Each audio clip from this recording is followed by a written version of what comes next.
Welcome back to Ignite&Scale, where we speak to the people shaping the future of mobility, innovation and growth. Today's guest is Philip Nothard, Insight Director at Cox Automotive, a trusted voice in the UK automotive sector. Philip has just come back from Autopalooza, held in London, and has also been closely following discussions from the recent FT Future of the Car Summit 2025. Alongside the new Insight Quarterly report for May 25, he brings a wealth of data and perspective on where the UK market is heading, what the latest numbers reveal, and what founders should be watching for as we head deeper into 2025. From record EV registrations and used car dynamics to China's rising influence and affordability headwinds, we're going to explore it all and pull out the practical takeaways for founders and operators navigating the shifting landscape.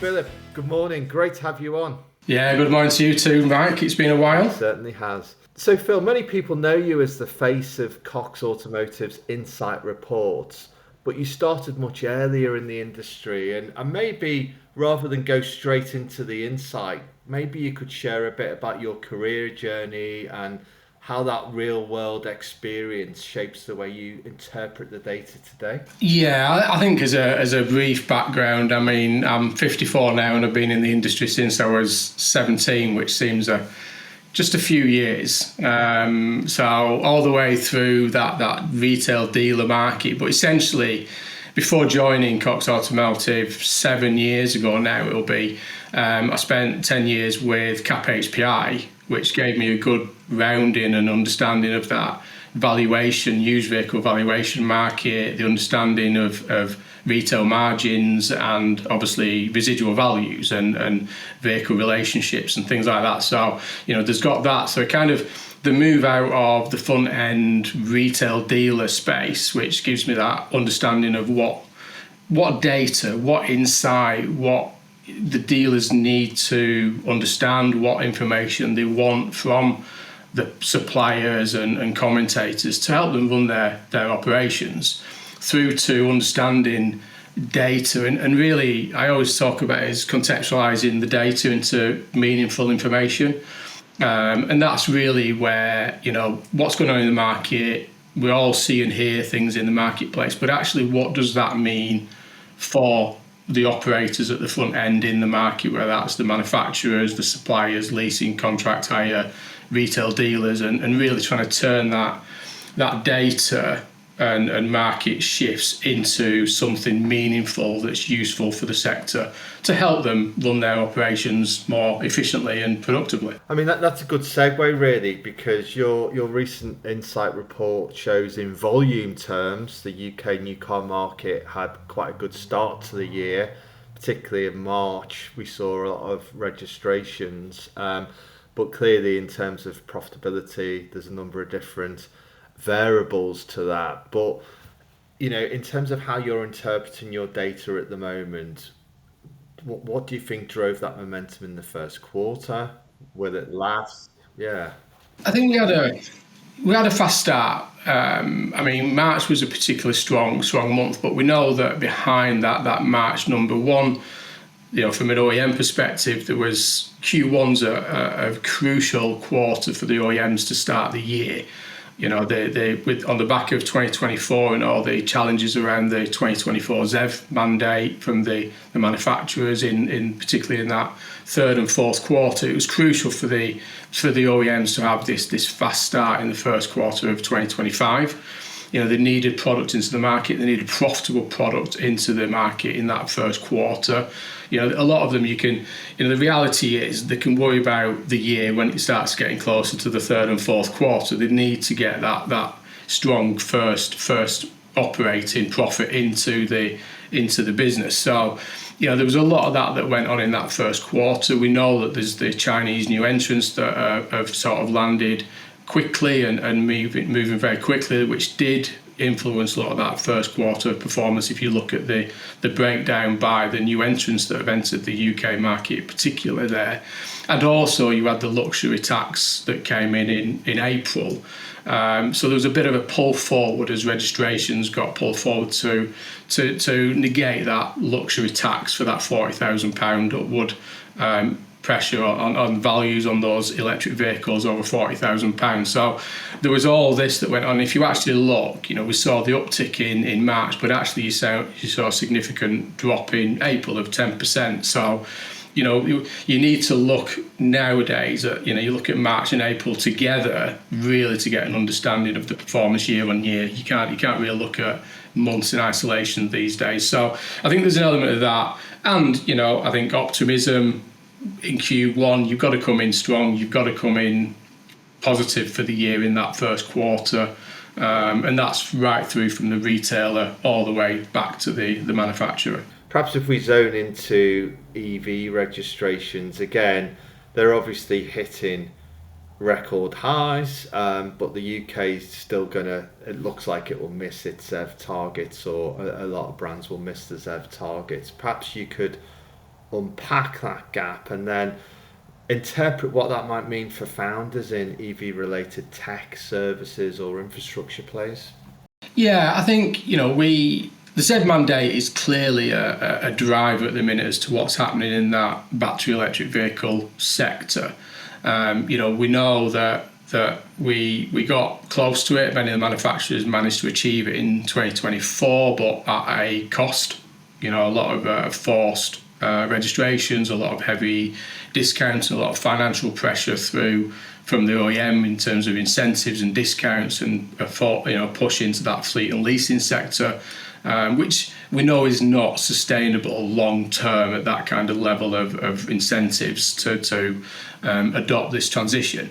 This year, if you look at cars alone, for this example, 28% is still unachievable, really. I mean, even the SMMT's forecast, their latest forecast, is to achieve a 23.5% for this year in terms of BEV registration. So clearly there is going to be, if you look at it pure black and white between the ZEV mandate benchmark of 28% for 2025 and what we realistically believe we're going to achieve, there is going to be that shortfall.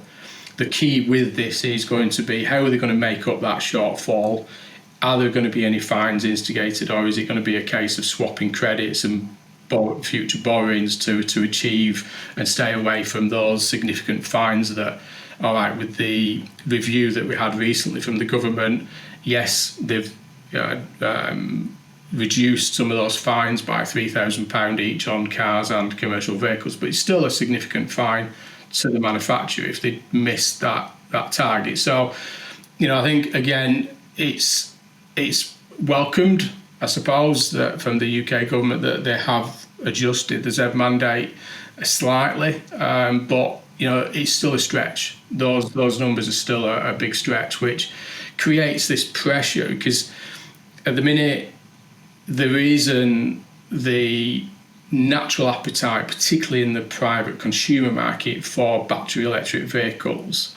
Again, with the additional tax that is under review currently as we speak, to maybe lift that £40,000 up on battery electric vehicles, because a lot of those electric vehicles do come in above that £40,000 bracket. And that's the kind of the market, if you look at the segment within the consumer space, that's the target market audience is above that £40,000. It's not your lower end driver that is moving and transitioning to a battery electric vehicle. So there's a bit to be done there. But again, clearly, there is a lot of pressure going on there. It's not sustainable at the current levels. And what isn't happening is the used vehicle space. The new market will happen, be it naturally or forced. The big question that is raised continuously at the minute is what will happen for the used battery electric vehicles, because that's where the challenges of getting the used buyer transitioning to an electric vehicle exist. I noticed in your Insight Quarterly as well, you were flagging used EVs aged 3 to 5 years are outperforming newer models in today's market. Again, can you just explain what's kind of going on there and the evolution of the used car EV market in the UK? Yeah, I mean, if you look at what's happened and many of the investors and those looking into the sector and listening to this, that, we've seen what happened with battery electric vehicles over the last 18 months, 24 months in terms of that depreciation fall as volumes come into the used vehicle market. There isn't the demand from either the retailers to stock those generally as used propositions, and the consumers are not necessarily adopting used vehicles. But that has actually created a very value proposition, particularly in that 3 to 5 year now. Some of that product that sits in that 3 to 5 year is good value opportunity for that used car buyer, be it as a primary car or a secondary car. So the values have dropped to a level now that, we were talking in the early days about getting EVs to parity of their equivalent ICE vehicles. What's happened now, a lot of those EVs are actually lower than their equivalent ICE vehicle. I mean, one example I've spoke about recently is the Vauxhall Mokka that comes into a lot of conversations. That's now over £5,000 cheaper for the battery electric version compared to its petrol version. So to the used car buyer who can adopt a used EV, we've got the domestic or destination charging infrastructure and the driving behaviours to support it. That is a good value proposition for that used car buyer. Is it right? No. Is it, that an EV should be so much cheaper than its ICE vehicle? It's wrong.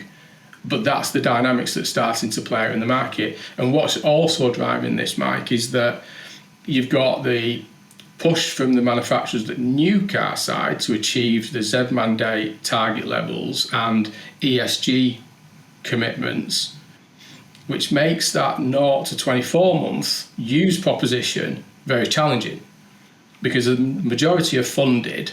So when a buyer is looking at a battery electric vehicle, the difference between that nearly new and the new that they can get through the heavy discounting or incentives and the new entrants coming to the marketplace does make that gap too close to justify going into that used vehicle market. So there is a bit of a disconnect starting to play out in the market, which is triggered by the Z mandate target, because if the Z mandate target wasn't as aggressive as it is, the manufacturers wouldn't need to be so aggressive in their discounting incentives into the new car space, which would make 0 to 24 months a little bit more of a proposition for that used car buyer, that there is a gap between that new and used vehicle. It's complex, but it makes perfect sense. I mean, if we shift on to another theme that you've talked about in China and the growing dominance there in global automotive manufacturing, how is that shaping the UK market at the moment, and what mindset shifts do you think UK founders need to make to account for this? I think we need to understand that Chinese marketplace. They are the shift in their dominance, accounting for 40.6% of global production in the passenger car market in 2024, is a big volume number. And if you look at what's happening in the US and China and that political marketplace at the minute with the tariff conversations, US imported 48% of their vehicles in 2024. China imported 3% in their domestic market in 2024. That's 750,000 vehicles out of the 24 million in China. So they are very much domestic market and export. The Chinese market is growing significantly. The UK is a target market. You only need to look at those new entrants, whether it's XPeng, whether it's NIO, whether it's BYD, Geely, and others. We've got more coming to the UK. They see the UK as a market of opportunity. They are buying plants across Europe, from legacy OEMs, etc. So there's a lot going on. So we can't underestimate that Chinese market. And as we speak, there are, collaborations happening at that highest level between the OEMs and the Chinese OEMs now. because they need that technology, they need that supply chain. And we talk shortly about what happened around conversations with the FT Future of the Car Summit and the Bloomberg. But there's a lot of things now with this efficiency, supply chain, which the Chinese manufacturers have solved. Their car to entrant is very fast compared to the legacy OEMs. I mean, and as you alluded to, and just to wrap up, we were at the Bloomberg Autopalooza event together. You presented. We've both been following the Future of the Car Summit by the FT as well. What stood out for you from those events, and more specifically, what should founders and operators take away as they look to the rest of 2025? I think one of the things that was mentioned continuously is nearshoring their supply chain. All the OEMs is focused on supply chain, so that tier 1 to tier 4 supply chain, the efficiencies of it, locality of it, is crucial now for the manufacturers. So that's one area that was one of the key topics. The other areas is obviously electrification and the transition and acceleration of electrification. Alongside all of that is your rise of software-defined vehicles, your SDVs, and that comes alongside all your in-cabin applications. We saw that down at the Bloomberg Autopalooza event there, thinking about those, as the consumers become more used to this AI technology and applications, that's moving into the cabin of the vehicle now. So, over-the-air updates, the connectivity of vehicles, the vehicle is now, becoming the core of technology. And if you look at recent car launches, and it's never really been seen until recently, it's less about the manufacturer now, it's more about the technology supply within that manufacturer alongside it. The car is becoming the carrier for the technology. That's it. It's no longer about the car, the chassis, it's about the technology. The chassis is just there to hold the technology now. That is the thing now. This is the shift that is starting to happen. The technology operators, the systems within the vehicle are the centre of it all. And that's what's happening. The car is just the casing around it all. And that's what's starting to emerge in a lot of the conversations now as we move forward. Philip, it's been fantastic having you on, and really appreciate your time. It's actually quite nice to be at the other side of the table. Yes, me too. You do a great podcast with Curtis as well, which I'm an avid listener of. But your real-world understanding, data-driven perspectives are, I think, really what founders and investors need to understand as we navigate uncertain and complex kind of waters. But if anyone wants to get in touch with you, Philip, what's the best way of getting hold of you? Yeah, I mean, I'm there in the social channels, LinkedIn, clearly on LinkedIn, so search me on there, or you can drop me an email at philip.nothard@coxautoinc.com. Always happy to chat about the market, always happy to supply any data intelligence or insight I have available. So, yeah, please do reach out, and if I can support in any way, more than happy to do so. And there'll be more detail in the show notes, but thanks again, Philip. Always great to catch up and discuss the market. Thanks, Mike.